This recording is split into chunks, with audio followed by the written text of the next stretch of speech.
when a heated confrontation erupts mid-flight. Flight attendant Claire Hudson publicly accuses Dr. Nathaniel Ross of not belonging in first class, sparking humiliation and outrage. The fallout is swift. Claire faces public condemnation, while Nathaniel responds with quiet dignity, becoming a symbol of strength in the face of prejudice. But their story takes an unexpected turn when a medical emergency brings them together again. Instead of resentment, Nathaniel shows Claire an act of kindness that forces her to confront her biases and the harm she caused. What begins as an apology transforms into a journey of redemption, self-discovery, and a shared mission to create change. As Claire works to rebuild her life, she discovers the profound impact of empathy and accountability, proving that even our worst mistakes can lead to lasting transformation. Nathaniel Ross rubbed his temples as he stepped into the bustling terminal of Chicago O'Hare International Airport. The glaring fluorescent lights and echoing announcements made his fatigue almost unbearable. 48 hours earlier, he had finished his last surgery, a grueling 6-hour operation that had left his hands trembling and his mind yearning for rest. As a trauma surgeon, exhaustion was an occupational hazard, but this week had tested even his limits. His carry-on bag felt heavier than usual, though it contained little more than a laptop, a book, and a change of clothes. He adjusted his dark blue blazer and glanced at the boarding pass in his hand. Seat 1A, first class. It was a rare indulgence, one he allowed himself only for this trip home to Atlanta. Nathaniel hadn't splurged. The ticket was a thank-you gift from a grateful patient's family. They had insisted, and Nathaniel, too drained to argue, had accepted.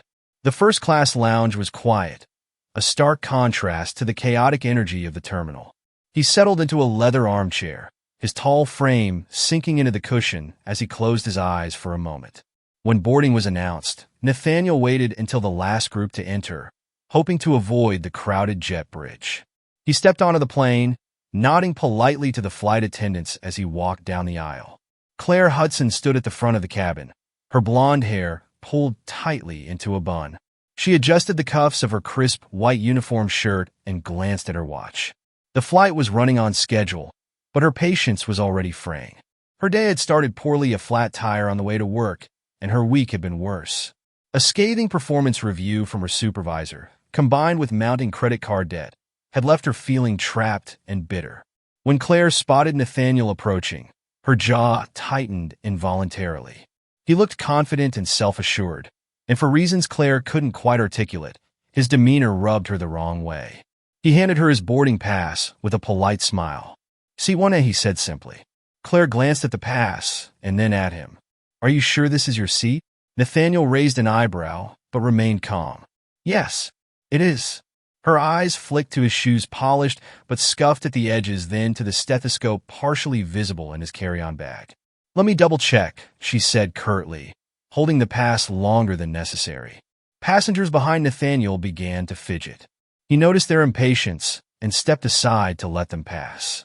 When Claire handed the boarding pass back, she muttered just loud enough for him to hear. You must be lucky. Free upgrades aren't usually handed out. Nathaniel's smile faded. He considered responding, but decided against it. He had spent years deflecting comments like these, and exhaustion tempered his urge to engage. He found his seat and stowed his bag in the overhead compartment. Settling in, he pulled out a book and tried to lose himself in its pages. The flight was nearly full when Claire walked down the aisle, performing a final check. She saw Nathaniel reading and felt a flare of irritation. Something about him unsettled her, though she couldn't name what it was. When the plane took off, Nathaniel closed his book and asked for water. Claire walked past him twice, serving passengers in nearby seats, but ignoring his request. Another flight attendant noticed and brought Nathaniel his drink. I'm sorry for the delay, sir, the attendant said softly. Nathaniel nodded, thanking her. Halfway through the flight, Claire approached Nathaniel again. Sir, there's been a mistake, she said, her tone sharp. You're in the wrong seat. Nathaniel blinked, confused. I showed you my boarding pass earlier.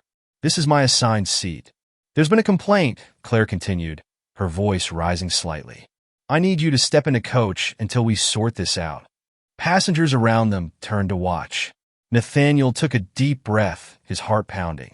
He stood up and retrieved his ticket from his pocket, handing it to Claire. "This clearly says 1A, he said, his voice calm but firm. Claire hesitated, the murmurs of nearby passengers making her uneasy. "I'll need to speak to security," she said finally, her face tight with frustration. She walked to the front of the plane. The captain emerged minutes later, followed by a uniformed security officer. Nathaniel remained seated, his composure steady despite the escalating situation. "Sir," the officer said, his tone neutral, "we've been asked to confirm your seat assignment." Nathaniel handed over his ticket without a word. The officer reviewed it, then glanced at the captain and Claire. "This is valid." Claire's face flushed. "There's been a misunderstanding," she stammered. "I see no reason to remove him," the officer said, handing the ticket back to Nathaniel. The captain intervened, his expression stern. "Let's not delay this flight any longer. Everyone returns to their positions." Nathaniel met Claire's gaze briefly, his expression unreadable, before sitting down. As the plane landed in Atlanta, Nathaniel exited quietly, nodding to a few passengers who offered apologetic smiles. Claire avoided his gaze as he passed, her stomach twisting with a mixture of embarrassment and defiance. At baggage claim, Nathaniel's phone buzzed with a text message. It was from a colleague who had seen the video of the incident, now circulating online. "Looks like you're trending," the message read. Nathaniel sighed. He had no desire for public attention, but he also knew that silence wouldn't erase what had happened. Claire, meanwhile, received a call from her supervisor as she left the terminal. "Claire," her boss began, his voice clipped, "we need to talk. First thing tomorrow." Nathaniel Ross leaned back in his chair, scrolling through the dozens of messages flooding his phone. The video had spread faster than he anticipated. His inbox was filled with inquiries from journalists, colleagues, and even strangers offering their support. The clip captured everything: Claire's accusations, the security officer's measured response, and Nathaniel's unflinching calm. It had struck a nerve, sparking heated debates on social media about racial profiling and discrimination in professional settings. Nathaniel sighed deeply, setting the phone aside. This wasn't how he wanted to spend his day off. He glanced at his mother's photo on the shelf. Her steady gaze always reminded him of the lessons she instilled in him. Keep your dignity. Speak with your actions. Rise above the noise. He had lived by her words since he was a child, even when they felt impossibly difficult to follow. Now, those words guided him again. Across town, Claire Hudson sat in her cramped studio apartment, the shades drawn tightly against the midday sun. Her laptop screen glowed with dozens of notifications, each one a stark reminder of how quickly her life was unraveling. She clicked on one of the trending videos and winced at her own sharp tone captured on camera. "Sir, there's been a mistake. You're in the wrong seat." The comment section beneath the video was ruthless. People called for her termination, labeling her as unfit for her job and worse. The most painful comments were the ones pointing out her tone, how dismissive and demeaning it had been. Claire's hands trembled as she closed the browser window. She felt exposed, like a spotlight had been aimed directly at her flaws for the world to dissect. Her phone buzzed. It was her supervisor. She hesitated before answering. "Claire," he began, his voice terse. "We've been flooded with complaints about your behavior. Effective immediately, you're suspended pending an internal investigation." Claire opened her mouth to argue, but found no words. "This is a serious matter," her supervisor continued. "I suggest you take some time to reflect." Nathaniel returned to his clinic the next morning. The waiting room was full, as usual, with patients from all walks of life. He thrived in the chaos, focusing his energy on problem-solving rather than dwelling on the viral video. Midway through the day, an elderly patient named Mrs. Jennings arrived for her follow-up. She grasped his hand warmly, her voice filled with affection. "Dr. Ross, I saw you on the news," she said. "What they did to you, it wasn't right." Nathaniel smiled gently. "Thank you, Mrs. Jennings, but I'd rather focus on your health today." She chuckled, but didn't push the matter. "You're too modest, doctor. The world needs more people like you." Her words stayed with Nathaniel as he moved through the rest of his appointments. Claire spent the next several days in isolation, her apartment an echo chamber of regret. She replayed the events of the flight in her mind, dissecting each word she had said. She told herself that stress and exhaustion had driven her actions, but deep down, she knew it was more than that. Her thoughts turned to her father, a strict man who had instilled in her a rigid sense of order. People need to stay in their place, he used to say, a mantra she never questioned growing up in their small Midwestern town. Now, she wondered how much of her father's voice had guided her actions that day. By the weekend, Claire ventured outside, desperate for fresh air. The city seemed hostile in a way it hadn't before. Every stranger's glance felt like judgment. Every conversation a potential confrontation. She wandered aimlessly until she found herself standing in front of St. Andrew's Community Center. A sign in the window caught her eye. Free bias awareness workshops. Open to all. Claire hesitated. Her first instinct was to walk away, but something kept her rooted to the spot. She glanced down at her phone, where the trending video still loomed in her notifications. Taking a deep breath, she stepped inside. The workshop was held in a modest room, with folding chairs arranged in a circle. About a dozen people sat quietly, their expressions varying from curiosity to apprehension. A facilitator introduced herself as Karen, a middle-aged woman with kind eyes and a welcoming smile. "Thank you all for being here," Karen began. "The first step toward change is recognizing that we all carry biases, whether we realize it or not." As the discussion unfolded, Claire felt a mix of discomfort and relief. Listening to others share their experiences was humbling. A young man talked about being overlooked for job promotions. A woman recounted being followed in stores. For the first time, Claire confronted the reality of her own biases. She felt a pang of shame, but also a glimmer of hope. Meanwhile, Nathaniel received an invitation from a local community group to speak about his experience. He hesitated, unsure if he wanted to relive the incident. But after some thought, he agreed, hoping to use the platform for constructive dialogue. The event drew a large crowd, many of whom had seen the video. Nathaniel spoke candidly, emphasizing the need for empathy and understanding in everyday interactions. "Incidents like this don't just happen in the air," he said. "They happen in hospitals, schools, and workplaces. But every small act of kindness can chip away at the walls that divide us." His words resonated, sparking applause and thoughtful discussions among attendees. One evening, as Nathaniel locked up his clinic, he noticed an envelope taped to the door. Inside was a handwritten note. "Dr. Ross, I am deeply sorry for how I treated you. I know my apology may mean little after the harm I caused, but I wanted to take responsibility. I am working to change. Thank you for your kindness. Sincerely, Claire Hudson." Nathaniel read the note twice, his thoughts swirling. He tucked it into his pocket, unsure of how he felt. Claire Hudson woke up to a sharp, pressing pain in her chest. It wasn't the first time she had felt it this week, but today it was worse, searing, constant, and impossible to ignore.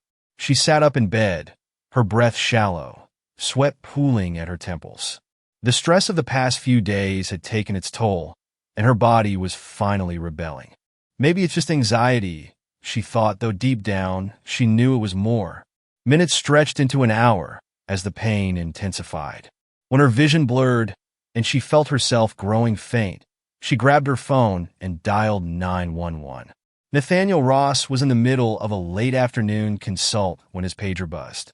The trauma unit at Atlanta General rarely had quiet days, but the code flashing on his screen indicated an urgent cardiac case. Excusing himself, he scrubbed in quickly and joined the team. "What do we have?" Nathaniel asked, snapping on his gloves. 32-year-old female, a nurse replied. "Severe chest pain, shortness of breath, near syncope. Possible myocardial infarction."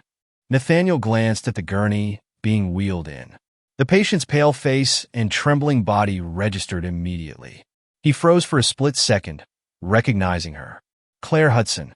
The memory of their last encounter, the heated words, her sharp accusations, and his humiliation flashed vividly in his mind. For a moment, he considered stepping aside, but only for a moment. "Let's stabilize her," Nathaniel said firmly. "She needs an EKG and cardiac enzyme stat."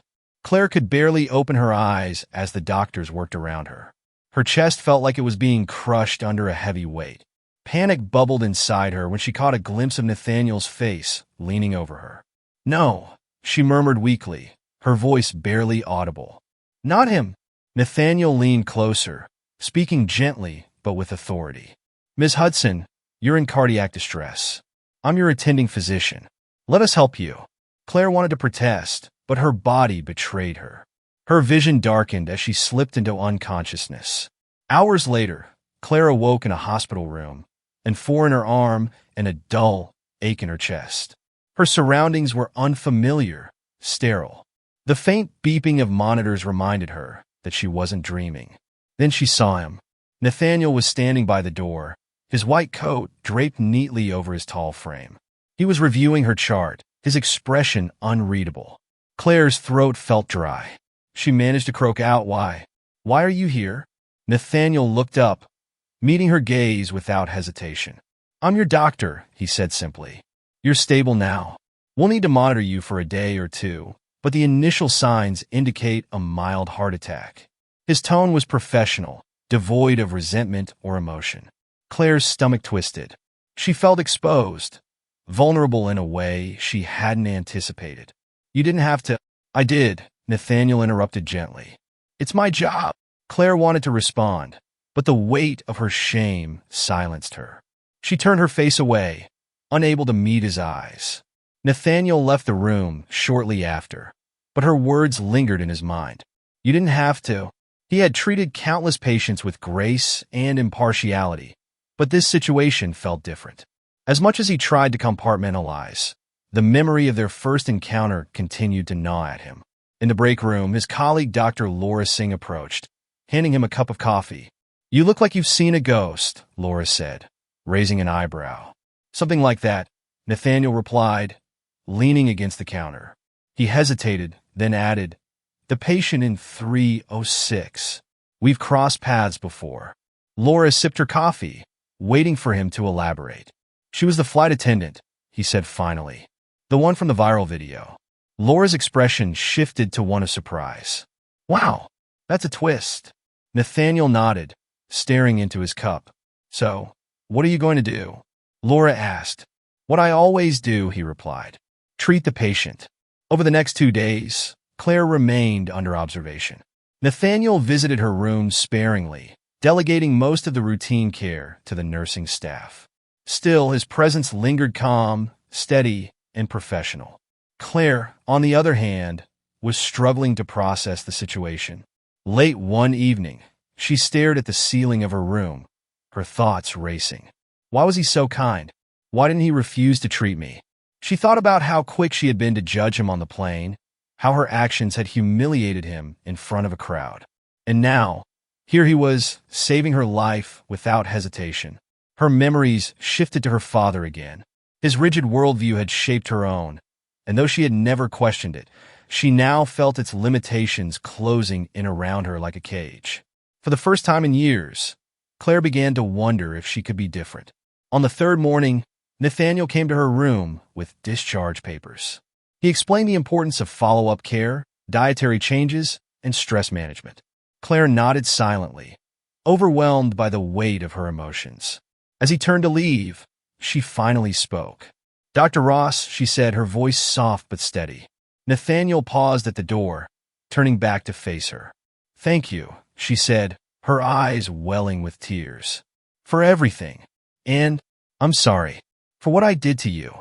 Nathaniel studied her for a moment, his expression unreadable. Then he gave a small nod. "Take care of yourself, Miss Hudson," he said before walking out. As Claire left the hospital that afternoon, she carried more than just her discharge instructions. She carried a sense of guilt, but also a glimmer of something new hope. Nathaniel's kindness, unexpected and undeserved, had cracked something open within her. The memory of his calm, steady presence stayed with her as she sat in her car, staring at the hospital entrance. For the first time, she allowed herself to imagine the possibility of change. Claire Hudson sat in her car outside the hospital, her hands gripping the steering wheel tightly. The parking lot was nearly empty, and the late afternoon sun cast long shadows across the asphalt. Yet, she couldn't bring herself to start the engine.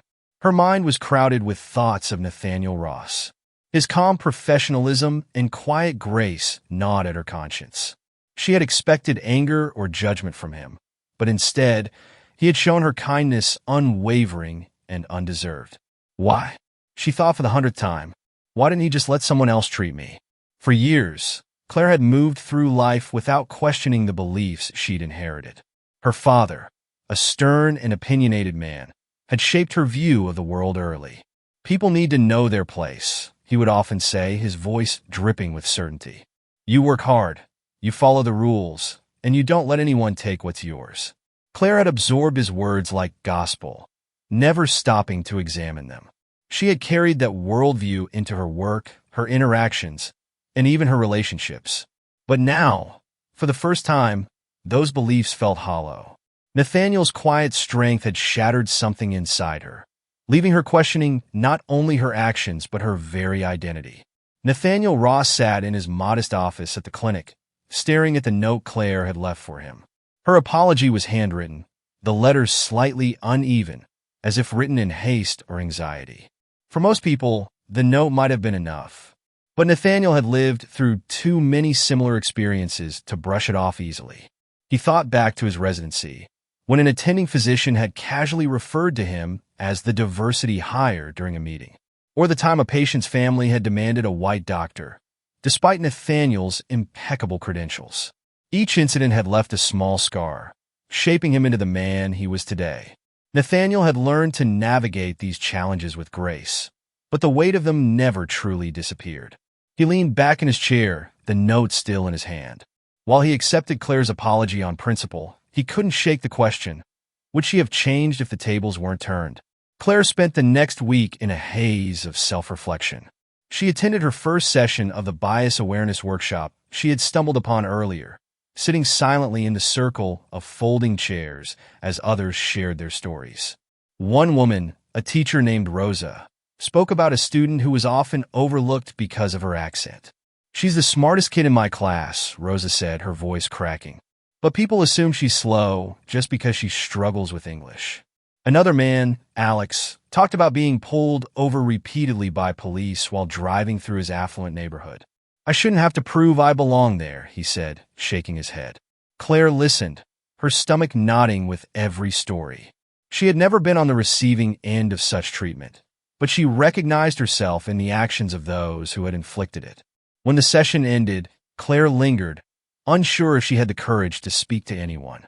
Karen, the facilitator, approached her with a warm smile. First time? Karen asked. Claire nodded. It's not easy to confront our own biases, Karen said. But you're here. That's the first step. Claire hesitated, then asked, do people really change? I mean, can they? Karen tilted her head thoughtfully. They can, but it's not easy. It takes effort, vulnerability, and a willingness to be uncomfortable. You've already taken the hardest step by walking through that door. Nathaniel's days at the clinic were as hectic as ever, but Claire's apology lingered in his thoughts. He found himself wondering about her not with resentment, but with curiosity. One evening, as he reviewed patient charts, he noticed a letter from St. Andrew's Community Center. It was a thank you note for his recent talk on bias in healthcare, along with an invitation to collaborate on a new initiative. The letter gave him an idea. The next day, during his lunch break, Nathaniel called the center and asked Karen to arrange a meeting with Claire. He didn't expect much, but he wanted to understand her better and perhaps give her a chance to understand herself.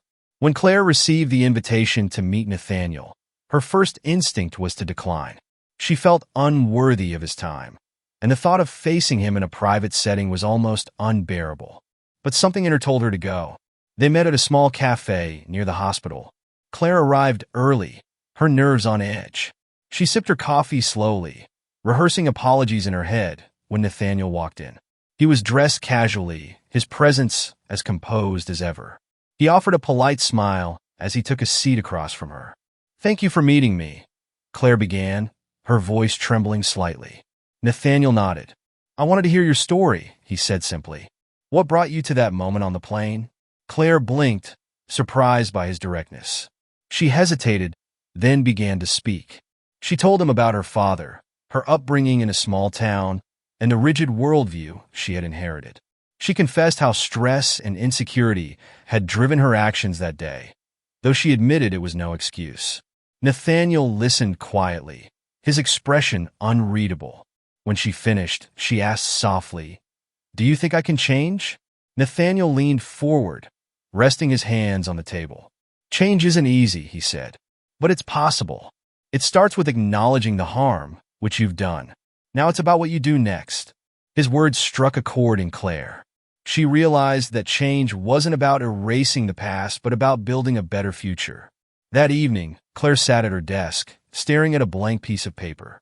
For years, she had moved through life without questioning her assumptions, but now she felt a deep need to make amends. She began writing letters, one to her father, explaining her desire to challenge the beliefs he had instilled in her, and another to Nathaniel, thanking him for his kindness and for holding her accountable. As she wrote, a sense of clarity emerged. For the first time, Claire felt that change was not only possible, but necessary. Claire Hudson arrived at St. Andrew's Community Center early for the next bias awareness workshop. The room was still quiet, save for Karen, the facilitator, arranging chairs into a circle. "Back again?" Karen greeted her warmly, a trace of surprise in her voice. Claire nodded, taking a seat near the back. "I figured I shouldn't stop now." Karen smiled. "That's the right attitude. Growth doesn't happen overnight." The room slowly filled with participants, some familiar from the last session, others new. Claire shifted nervously in her chair, unsure if she would share anything today. As the session began, Karen introduced an activity called stepping into someone else's shoes. Each participant was given a card describing a situation someone else had faced. They were instructed to read it aloud and reflect on how they might have reacted in that person's place. When it was Claire's turn, her card read, "You are a young professional who has just been turned down for a promotion. You later overhear a colleague say you didn't get the job because you wouldn't fit in with the company culture." Claire's throat tightened. The words stung, even though they weren't her own. As she read them aloud, she imagined what it must feel like to have your potential dismissed because of something as intangible as culture. "I don't think I ever realized," Claire started hesitantly, then paused. The circle was silent, waiting. I've been on the other side of things. I've probably made someone feel this way, and I never thought about how much it could hurt." Her voice faltered, but Karen nodded encouragingly. "That's a powerful realization, Claire," Karen said. "Acknowledging it is the first step toward making a difference." Meanwhile, Nathaniel Ross was finishing a long day at the clinic. A steady stream of patients had kept him occupied, but his thoughts kept returning to his meeting with Claire. Her story had surprised him. He had expected defensiveness or shallow excuses, but instead, she had shown genuine vulnerability. That night, Nathaniel attended a community meeting to discuss health equity initiatives. It was a diverse group, including local leaders, activists, and healthcare professionals. To his surprise, Claire was there, sitting quietly in the back. She caught his eye, but didn't approach him immediately. As the meeting concluded, Nathaniel made his way toward her. "Didn't expect to see you here," he said, his tone light. Claire smiled awkwardly. "I've been trying to do more, I guess. Learn. Be part of something bigger than myself." Nathaniel nodded. "That's a good start." The sincerity in his voice gave her courage. "Dr. Ross, I know you didn't have to help me, and I don't think I'll ever be able to repay you. But I want to try. I want to do better." Nathaniel studied her for a moment, then said, "If you're serious about change, there's plenty of work to be done. Start by showing up consistently." Claire nodded, her determination growing. Over the next few weeks, Claire became a regular presence at the community center. She volunteered at food drives, attended workshops, and even started helping organize events. Her transformation didn't go unnoticed.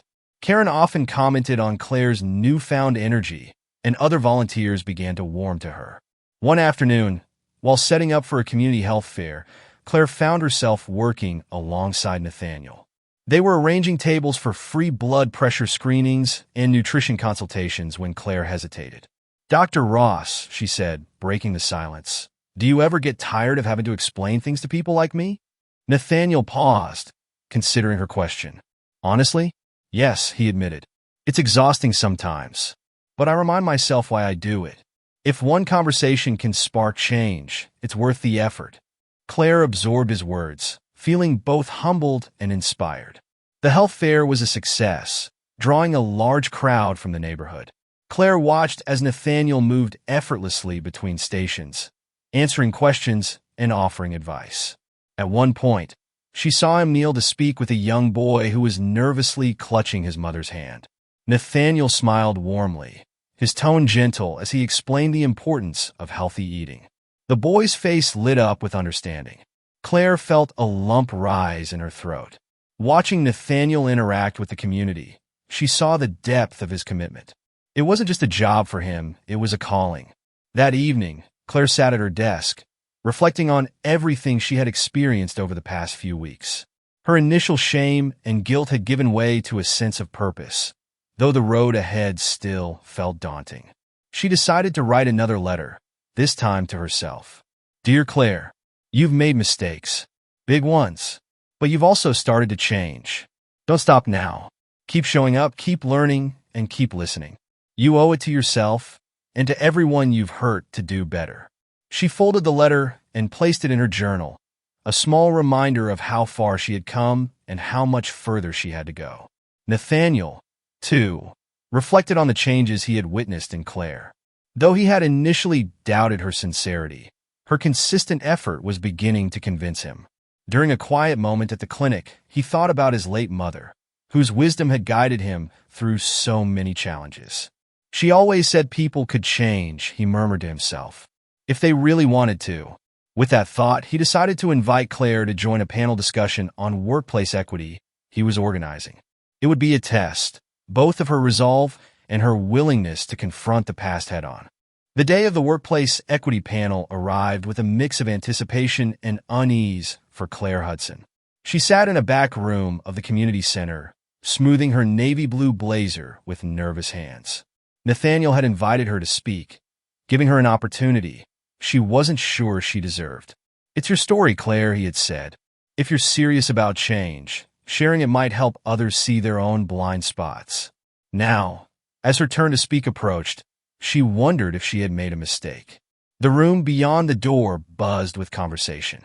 Local business leaders, community members, and employees from various industries filled the chairs. Nathaniel, standing at the front, welcomed the crowd with his usual calm confidence. Claire peeked out from behind the curtain, her heart pounding. You can do this, Karen whispered beside her, placing a reassuring hand on her shoulder. Your voice matters. Claire nodded, though her doubts lingered. Nathaniel opened the panel with a story from his medical career. I'll never forget my first year as a resident, he began. I had just finished a difficult surgery when a patient's family demanded a different doctor. They didn't say it outright, but their reason was clear. A murmur rippled through the audience. I stayed professional, he continued, but it wasn't easy. Experiences like that shape you. They teach you resilience, but they also remind you of how far we still have to go. Nathaniel's words set the tone for the panel, emphasizing the importance of recognizing and addressing systemic biases. Next, other panelists shared their experiences, each story shedding light on different facets of workplace inequity. Finally, it was Claire's turn. She stepped onto the stage, her hands trembling slightly as she approached the microphone. The bright lights made it hard to see the audience, but she could feel their attention. My name is Claire Hudson, she began, her voice steady despite the nervous flutter in her chest. I'm here today because I made a mistake, a big one. The room grew quiet. Some of you might recognize me from a video that went viral a few months ago, she continued. I was the flight attendant who wrongfully accused a passenger, Dr. Nathaniel Ross, of not belonging in first class. Nathaniel sat quietly at the edge of the stage, his expression unreadable but supportive. At the time, I told myself it was just a misunderstanding, Claire admitted. But deep down, I knew it was more than that. My actions were rooted in biases I never questioned, beliefs I didn't even realize I held. She paused, gathering her thoughts. I didn't just embarrass Dr. Ross that day. I embarrassed myself. And I hurt people, not just him, but everyone who saw that video and thought, this happens to me too. A few heads in the audience nodded. Claire swallowed hard, pressing on. But that moment changed me. It forced me to look at myself in a way I never had before. I started attending workshops, volunteering, and really listening to the stories of others. Her voice softened. I'm still learning, and I still have a long way to go. But if there's one thing I've realized, it's this. Change starts with accountability. It's not enough to say you're sorry. You have to show it every day in how you live and how you treat others. The room was silent for a beat. Then applause broke out. Claire exhaled, a wave of relief washing over her as she stepped off the stage. After the panel, several attendees approached Claire, thanking her for her honesty. A woman in her 40s shared how she had faced similar challenges in her workplace, while a young man admitted her story made him reflect on his own biases. Nathaniel watched the interactions from a distance, a faint smile tugging at his lips.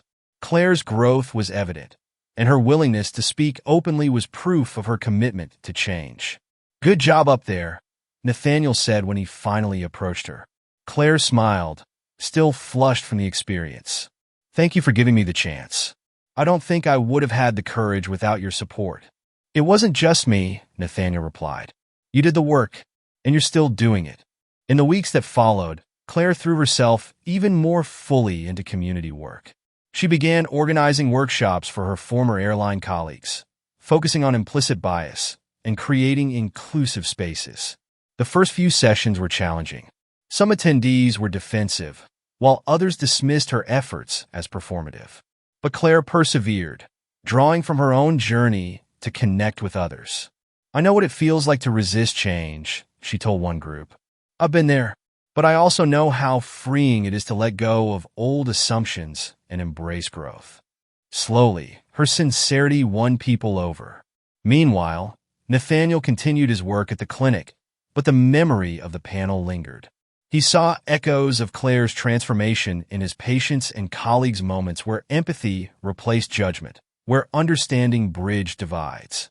One evening, he sat in his office, reflecting on the journey they had shared. He thought of his mother's words, "Kindness has weight, Nathaniel. It can tip the balance of a heart, even when you think it won't." He smiled, realizing how true those words had become. Claire Hudson pulled into the parking lot of her former airline's training center, gripping the steering wheel tightly. The building loomed ahead, a place she once walked into every day with confidence or, as she now realized, arrogance. Today felt different. Inside, rows of chairs had been arranged in a modest conference room.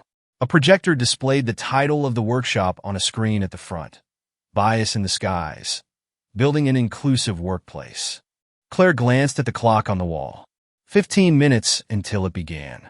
As the first attendees arrived, Claire greeted them with a polite smile. She recognized many faces, former co-workers who looked at her with varying degrees of curiosity, skepticism, or indifference. "Good turnout," Karen whispered as she set up materials at the back of the room. Karen had agreed to co-facilitate the workshop, lending her expertise and support. "I hope so," Claire murmured. "I'm not sure how they'll take this coming from me." Karen gave her a reassuring pat on the shoulder. "The fact that it's coming from you makes it more powerful. Just be honest." When the session began, Claire stood at the front, her palms damp with nerves. She scanned the room, locking eyes with a few familiar faces. "Thank you all for being here," she began, her voice steady despite the lump in her throat. "Today we're going to talk about something that affects all of us: bias. Whether we realize it or not, we all carry assumptions that shape how we see the world and how we treat others." She paused, letting her words settle before continuing. "I know this because I've lived it. Some of you may know me from the incident that happened on Flight 347 a few months ago. I made a terrible mistake that day. I wrongfully accused a passenger of not belonging in first class, Dr. Nathaniel Ross, and humiliated him in front of everyone." The room was silent, the weight of her confession hanging in the air. At the time, I told myself it was a misunderstanding. But the truth is, my actions came from a place of bias I didn't even realize I had. She took a deep breath, her voice growing firmer. "Since that day, I've had to face some hard truths about myself. It's been uncomfortable, but it's also been necessary. I'm here today not just to share my story, but to help us all start thinking about how we can do better as individuals and as a company. The discussion that followed was challenging but productive. Some employees shared stories of passengers who had treated them unfairly, while others admitted to having made assumptions about their coworkers or customers. A younger flight attendant raised her hand tentatively. "How did you move past the guilt?" she asked, her voice hesitant. Claire nodded, understanding the question's weight. "It wasn't easy," she said. "And to be honest, I don't think I've completely moved past it. But what I've learned is that guilt by itself doesn't change anything. It's what you do with that guilt that matters. I had to turn mine into action to educate myself and to make sure I never repeat those mistakes." Meanwhile, Nathaniel Ross was back at his clinic, finishing up a long day of patient care. He had received a text from Claire earlier in the afternoon, updating him about the workshop. He hadn't replied yet, unsure of what to say. His feelings about Claire had shifted over the months, not just from anger to acceptance, but to something resembling cautious admiration. His thoughts were interrupted when a nurse approached him with a clipboard. "Dr. Ross, there's someone asking to see you," she said. "Who is it?" Nathaniel asked, glancing at the clock. It was past clinic hours. "She says she's from the community center," the nurse replied. Nathaniel frowned, but went to the waiting area. There, he found Karen, holding a folder and looking slightly out of place among the sterile surroundings. "Karen," he greeted her, surprised. "What brings you here?" Karen smiled warmly. "I wanted to share something with you. Do you have a minute?" Over coffee in the break room, Karen handed Nathaniel the folder. Inside were notes and feedback from attendees of Claire's workshop. "I thought you'd want to see this," Karen said. "She's making an impact." Nathaniel skimmed through the notes. One comment stood out. "Hearing Claire own her mistakes made me realize I need to take a closer look at myself. If she can change, maybe I can too." Nathaniel looked up at Karen. "She's come a long way." "She has," Karen agreed. "And she couldn't have done it without you." Nathaniel shook his head. "She did the work herself." "True," Karen said. "But sometimes, all it takes is one person to show kindness in the face of hurt. That can be enough to tip the balance." Her words stayed with Nathaniel long after Karen left. Claire's efforts didn't stop with the workshop. She began organizing a series of monthly talks, bringing in guest speakers to discuss topics like inclusivity and cultural competence. Nathaniel was one of the first people she invited. The night of his talk, Claire arrived early to ensure everything was set up. She paced the room nervously, worried about how the audience would receive him. When Nathaniel arrived, he gave her a reassuring nod. "Relax, Claire. You've done the hard part. Now it's my turn." His talk was powerful and thought-provoking. He shared personal anecdotes from his career, tying them to broader themes of systemic inequity and the importance of empathy. "Every small act of kindness has a ripple effect," he said, addressing the room. "You may never see the impact, but that doesn't mean it's not there. We all have the power to create those ripples, one interaction at a time." As he spoke, Claire felt a swell of gratitude, not just for Nathaniel's words, but for the journey they had shared. After the event, Claire approached Nathaniel, her expression earnest. "Thank you," she said, "for everything. I wouldn't be here if it weren't for you." Nathaniel smiled, his tone gentle but firm. "You're here because you chose to be. Remember that." Claire Hudson sat at her small desk late one evening, papers and notes scattered around her. A bright desk lamp illuminated her work.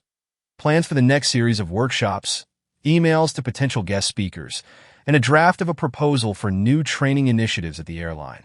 The hum of her apartment's heating system filled the silence, but Claire's mind was elsewhere. She couldn't shake the memory of Nathaniel's words from his talk. Every small act of kindness has a ripple effect. She thought about the people she had encountered in recent months, Karen, the participants in her workshops, and most of all, Nathaniel. Each of them had shaped her journey in ways she hadn't anticipated. She felt a deep sense of gratitude and an even deeper resolve to pay it forward. Her phone buzzed, pulling her from her thoughts. It was an email notification. Subject: Community Impact Recognition Ceremony. She clicked it open, reading the invitation. Nathaniel Ross was being honored for his contributions to health equity and his dedication to underserved communities. Claire smiled to herself. If anyone deserved recognition, it was him. The night of the ceremony, The auditorium buzzed with energy. Claire arrived early, finding a seat near the back. She didn't want to draw attention to herself. Tonight wasn't about her. The stage was set with a simple podium and a banner reading, "Honoring Community Heroes." As people filed in, Claire watched quietly, her nerves tingling with anticipation.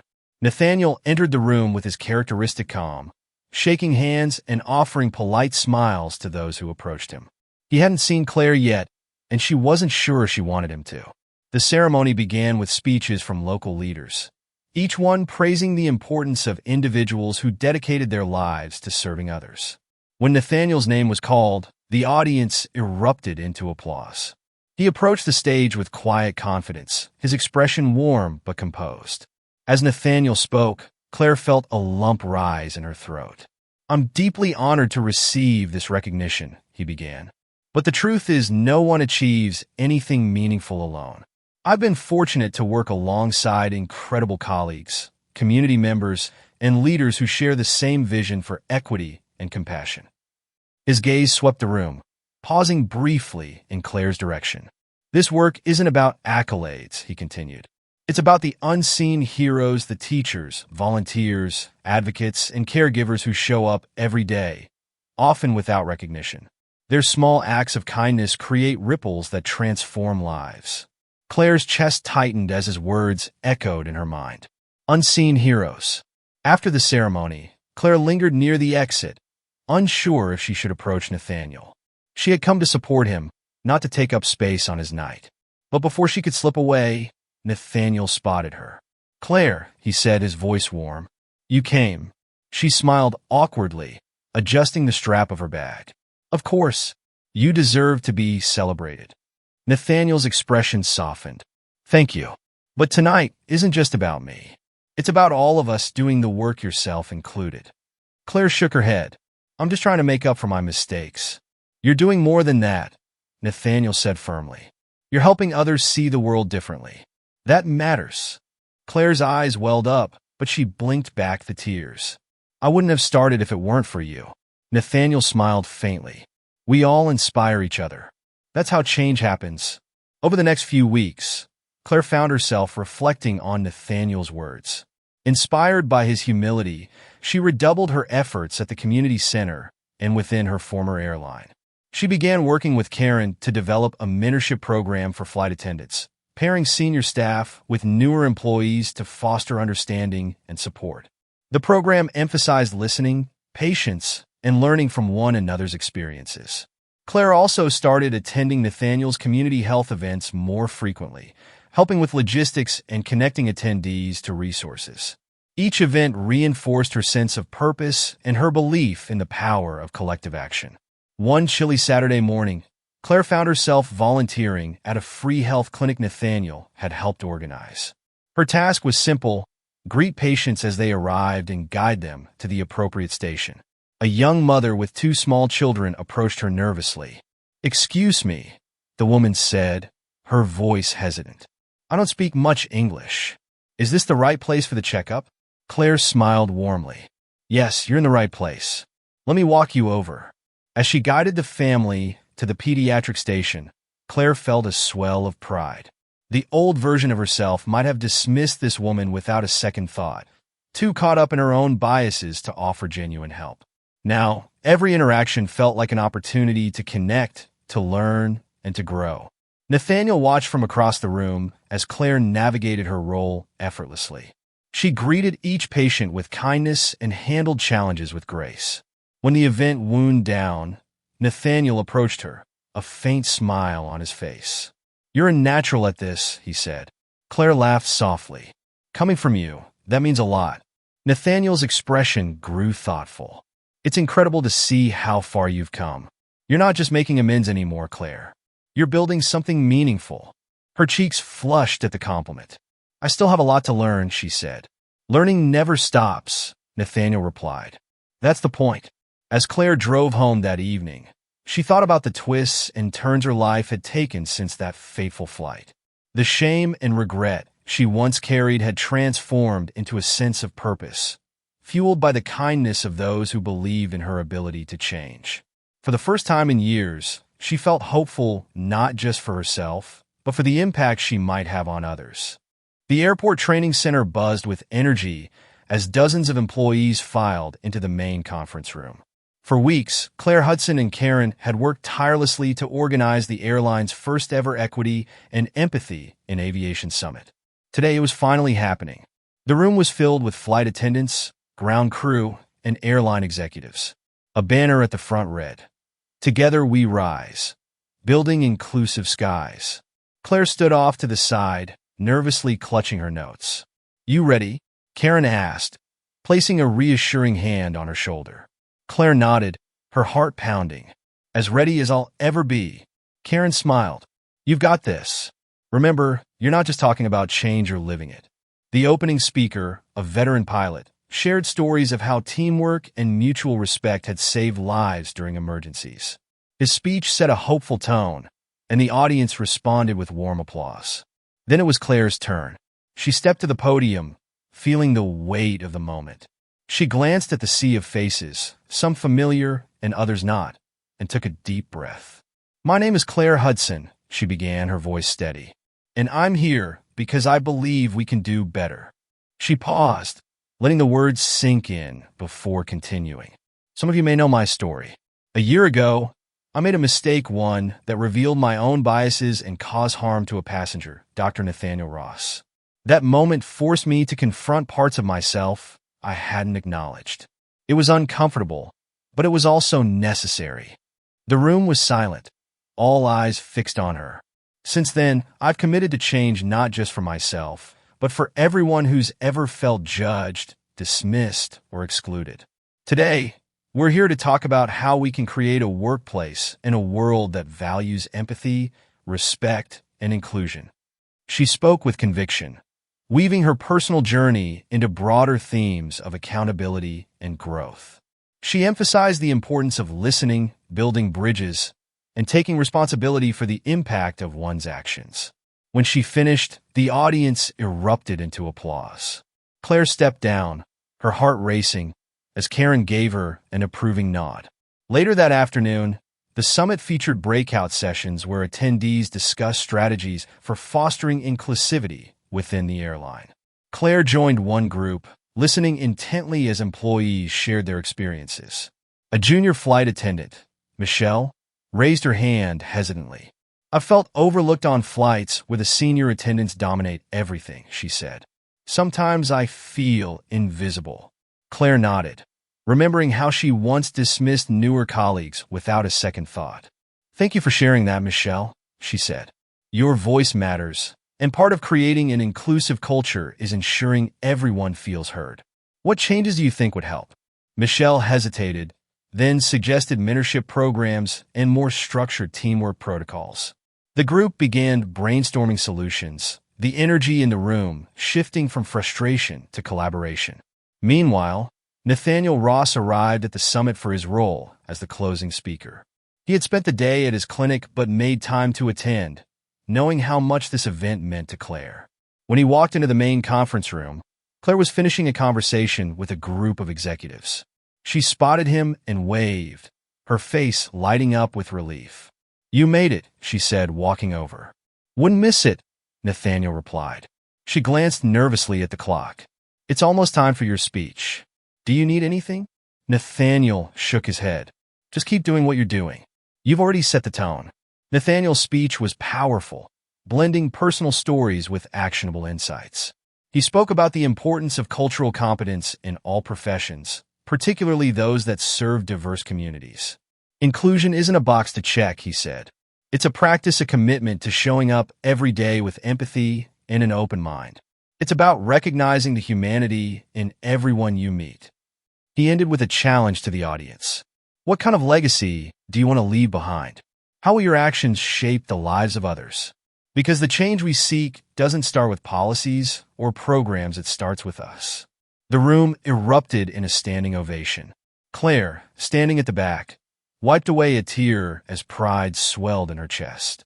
After the summit concluded, Nathaniel found Claire sitting in a quiet corner of the training center, scrolling through her phone. "Trying to see the feedback already?" he teased, sitting down across from her. She laughed softly. "Maybe. It's overwhelming, but in a good way. Nathaniel studied her for a moment. You've come a long way, Claire. I hope you see that. She met his gaze, her expression earnest. I couldn't have done it without people like you and Karen and everyone at the community center.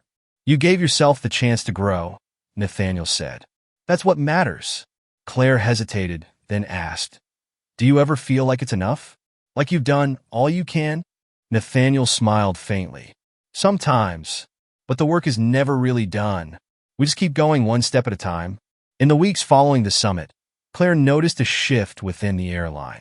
Employees were more open to discussing challenges, and managers began implementing some of the ideas generated during the breakout sessions. The mentorship program Claire had proposed gained traction, pairing senior employees with new hires to foster collaboration and understanding. Claire herself became a mentor to Michelle, the young flight attendant who had spoken up at the summit. Working closely with Michelle reminded Claire of how much she had changed. She saw echoes of her younger self in Michelle's uncertainty, but also glimpses of the person she had worked so hard to become. One evening, Claire received a handwritten letter in the mail. It was from Nathaniel. Dear Claire, I wanted to thank you for inviting me to the summit.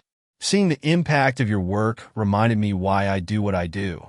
Your growth has inspired not just me, but so many others. Keep pushing forward, you're making a difference. With respect, Dr. Nathaniel Ross. Claire read the letter twice, her heart swelling with gratitude. She tucked it into her journal alongside the letter she had written to herself months earlier, a reminder of how far she had come. As she sat at her desk that night, planning her next steps, she felt a quiet confidence take root. Her journey wasn't over, but she was ready for whatever came next. The hum of the plane's engines filled the cabin as Claire Hudson walked down the aisle, greeting passengers with a warm smile. She had returned to her role as a flight attendant, but the experience felt different this time. She wasn't just performing her duties, she was connecting with people in a way she hadn't before. The mentorship program she had helped create had transformed the airline culture. Senior employees, including herself, now took an active role in fostering a supportive environment for newer staff. The lessons she had learned about empathy and accountability shaped how she approached every interaction. Midway through the flight, Claire noticed a young woman in her early 20s nervously clutching her boarding pass. She was seated in coach, but kept glancing toward the first-class section. Claire approached her gently. Hi there, she said, kneeling to meet the woman's eye level. Is everything okay? The woman hesitated, then nodded quickly. I've just never flown before, she admitted. I thought first class might have more space, but I don't want to cause trouble. Claire smiled reassuringly. It's perfectly fine to ask questions. Flying for the first time can feel overwhelming. She paused, considering her next words carefully. You know, the first-class section is just about where people sit. It doesn't say anything about who they are. You belong here just as much as anyone else. The woman's shoulders relaxed slightly. Thank you, she said quietly. Claire nodded. If you need anything, just let me know. We're here to help. As Claire walked back toward the galley, she felt a deep sense of satisfaction. Her old self might have dismissed the woman's nervousness as an inconvenience, but now she saw these moments as opportunities to show kindness. Meanwhile, in Atlanta, Nathaniel Ross was preparing for another busy day at the clinic. He had just finished reviewing patient charts when his phone buzzed. It was a text from Claire. Claire, just had a moment on the flight that made me think of you. Hope all's well at the clinic.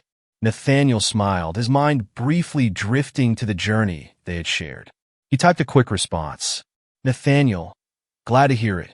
Keep up the good work. Though they had fallen into less frequent contact, their bond remained strong, built on mutual respect and a shared commitment to making a difference. Claire's flight landed smoothly at LaGuardia Airport. As the passengers disembarked, the young woman she had spoken to earlier stopped by the galley. Thank you for being so kind, the woman said. I was really nervous, but you made me feel like I belong. Claire's chest tightened, gratitude welling up inside her. That means a lot, she said sincerely. Safe travels, and I hope your next flight is even better. The woman smiled, then disappeared into the crowd. Later that evening, Claire sat in her hotel room, reflecting on the day. She pulled out her journal and added a new entry. Today, I helped someone feel seen. It reminded me of why I started this journey in the first place. Kindness has weight. It can tip the balance for someone, just as it once did for me. She closed the journal and leaned back in her chair, a small smile on her lips. For the first time in a long time, she felt at peace with herself. The following week, Claire returned to the community center to help Karen organize an upcoming event. While sorting through donations, she came across a hand-painted sign that read, "Kindness changes everything." She paused, running her fingers over the letters. The words felt personal, a reflection of everything she had come to believe. Karen noticed her lingering and approached with a curious smile.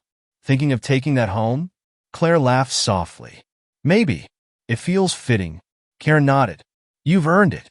You've changed a lot, Claire." "Thanks to you and Nathaniel," Claire replied. "I'll always be grateful for the second chances I was given." "And now you're paying it forward," Karen said. Claire smiled, her heart swelling with pride and gratitude. Months later, Nathaniel received an invitation to an airline gala, recognizing employees who had gone above and beyond in their roles. To his surprise, Claire's name was listed as one of the honorees. When the evening arrived, Nathaniel sat quietly at a table near the stage, watching as Claire accepted her award. She spoke with humility, emphasizing the teamwork and mentorship that had made her growth possible. "Change doesn't happen in isolation," she said. "It happens when we listen to each other, when we hold ourselves accountable, and when we choose kindness over judgment." I've learned that from so many people, including some who are here tonight. This honor isn't just mine, it belongs to everyone who's been part of this journey. As she stepped down from the stage, Nathaniel stood and applauded, a proud smile on his face. The story closes with Claire returning to her flight duties the next day. As the plane ascends, she looks out the window at the endless sky, feeling a sense of freedom and possibility she hadn't known before. Her journey had started with a mistake, but it had led her to a life of purpose, connection, and hope. As Claire gazed out the airplane window, the endless horizon reflected the possibilities ahead. Her journey wasn't just about redemption, it was about the power of kindness, perseverance, and hope to transform lives one small act at a time. If this story moved you or inspired you in any way, consider subscribing to our channel for more meaningful stories like this one. Together, we can share powerful messages that remind us of the strength and compassion and the impact of positive change. Don't forget to like, comment, and subscribe for more stories that make a difference.